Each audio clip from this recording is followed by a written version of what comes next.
Thank you and welcome to the show this morning. The topic this morning is Dads Against Violence. And we're fortunate to have with us to talk about Dads Against Violence, Ms. Greenlee, Mr. Crawley, and Mr. Hawkins. I think I got all those names out, Yes, Ms. Greenlee, and I think that we can say something in reference to that now, Yes. since we've already identified everybody. Yes. But I think that the topic that we have today, Ms. Greenlee, we appreciate you bringing some of this information to us. Mm-hmm. But the topic that we have today has to do with dads against destruction.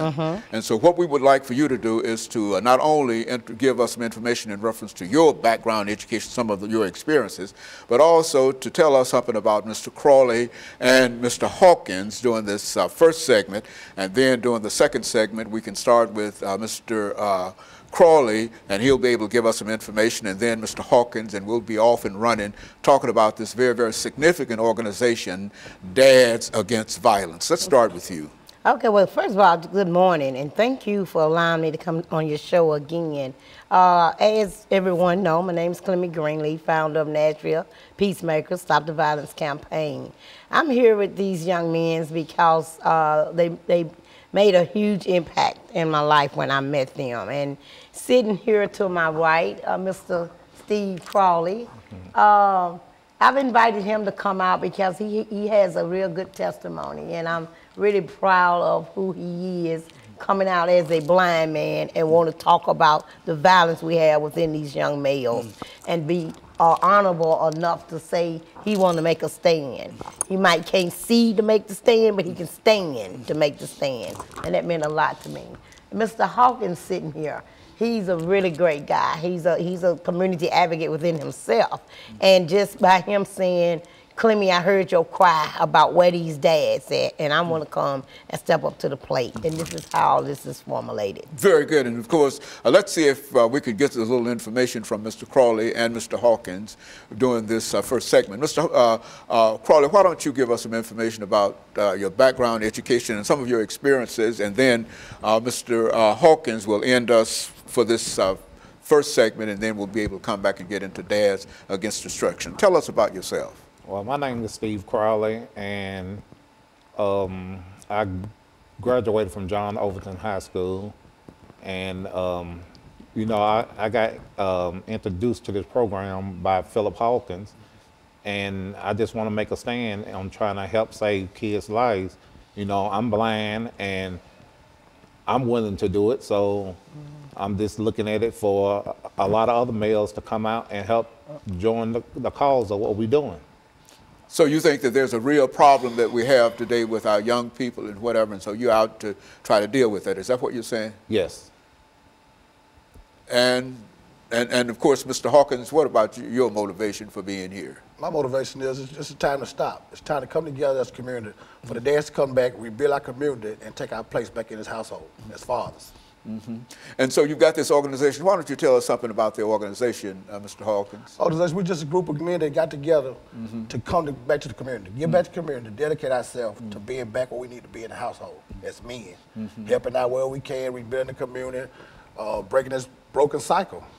Now, how many members in this organization? Tell us something about. Right now, we've got about 2 100. minutes. We got about 100. About 100 men in this organization, all dedicated to the same idea that you're dedicated to. Yes, sir. And what are you doing in terms of your activity over the last minute or so we have here?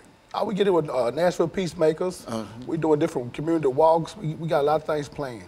So right now, we're just setting a lot of things up for the year to come. Making people recognize that it's important that you deal with the issue of violence among African Americans, not only among African Americans, but violence in the community, and you're doing everything. And of course, Mr. Crawley, what about you? I mean, what motivated you? I mean, what's your situation, period? Well, pretty much I have had a lot of friends that have lost children, you know, during the past couple of years. And I see the pain that they endure, so I'm pretty much, I ain't never lost a child, so, you know, I just try to do my best, you know, to save my children's lives too. And to feel that you're important in terms of trying to deal with this as an issue. You're not standing back, as Ms. Greenlee indicated, that you could very easily say that your disability, and of course you might not consider it a disability, but your condition will allow you to come out and even oppose the violence in the community. Is that what you were saying? Yes. And of course, I think we've got about 20 seconds here of what we'll do, Ms. Greenlee. When we come back during this second segment, we'll give you an opportunity to start us off by indicating what your organization is doing with this organization, and then we'll be able to get through that second segment. And we'll be back with our audience following this very, very short commercial break.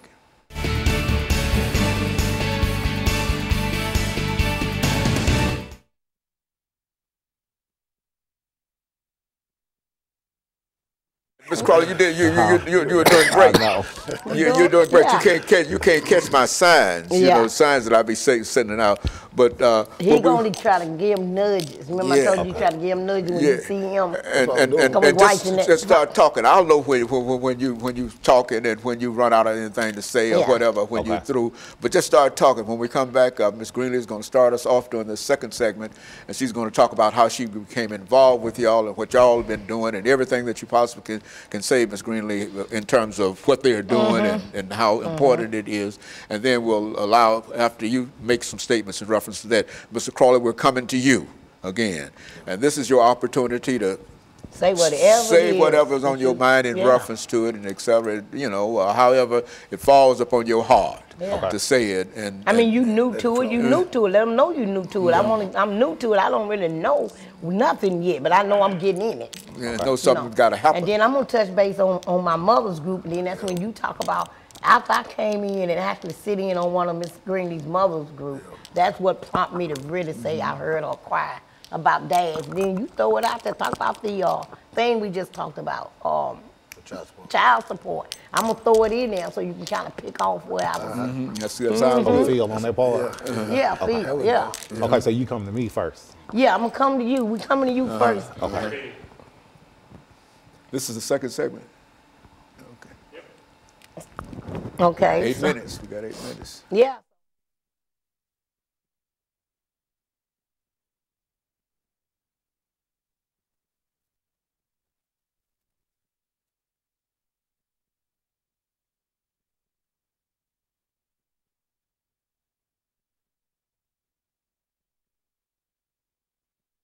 Thank you and welcome back to the second segment of the show for today.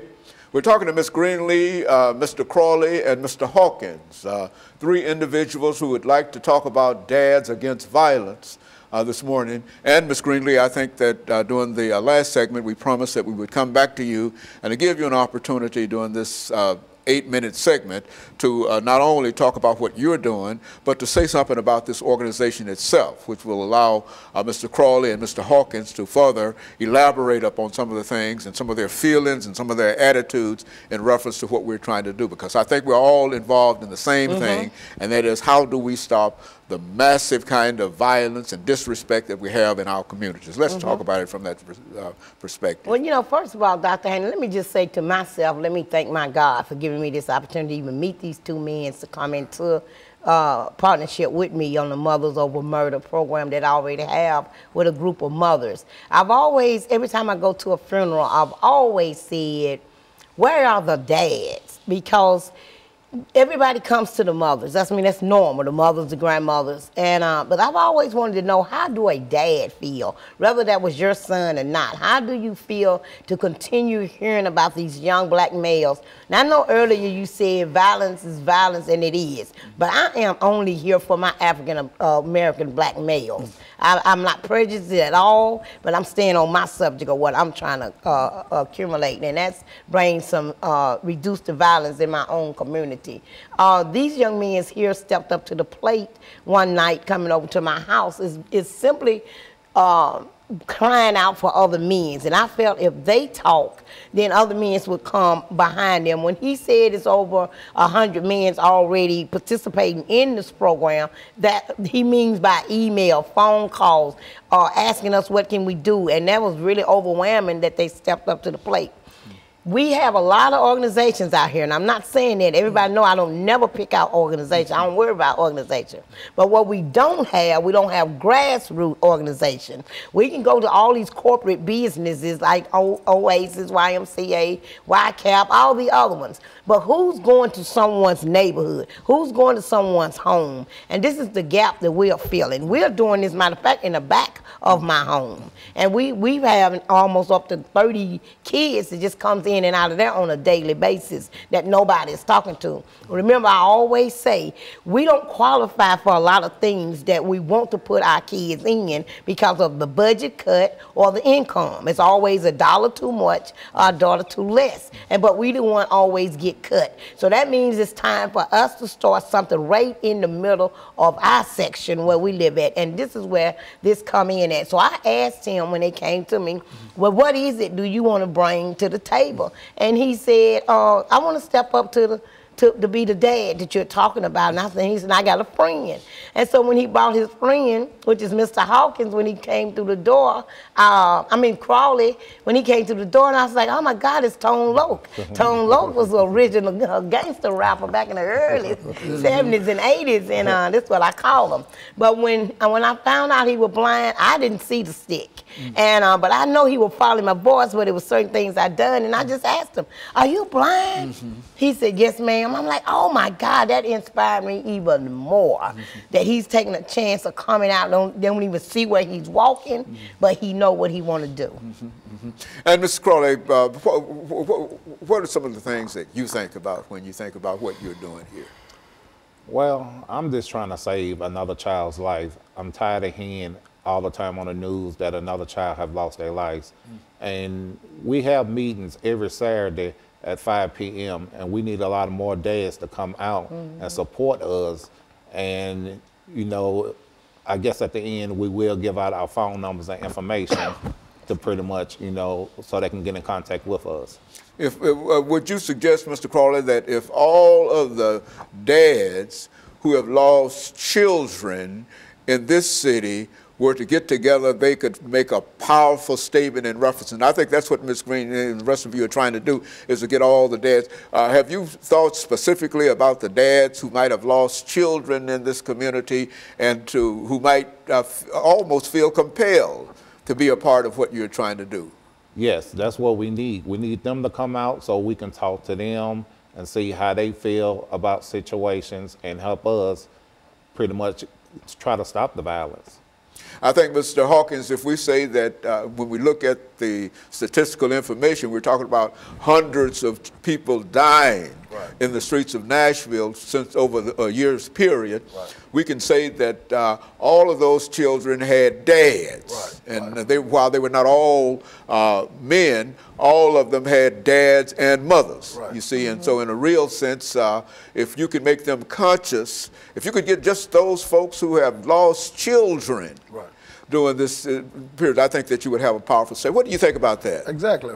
But we also out to the dads who haven't lost kids. You know, we're trying to stop all this. You haven't lost a child, come on in. You have lost kids, come on in. We can get together, sit down and talk. You know, a lot of these homes is broken now, you know, due to child support issues. You know, they need to give us back our lives. You know, you're taking our money and you're breaking our homes. What do you mean when you say homes are broken because of a child support issue? Okay, like child support, they take half your check. A man go out to work, they take half his check. That man come back in that same home. The mom and the fathers, they argue because this man not making the money he's supposed to make.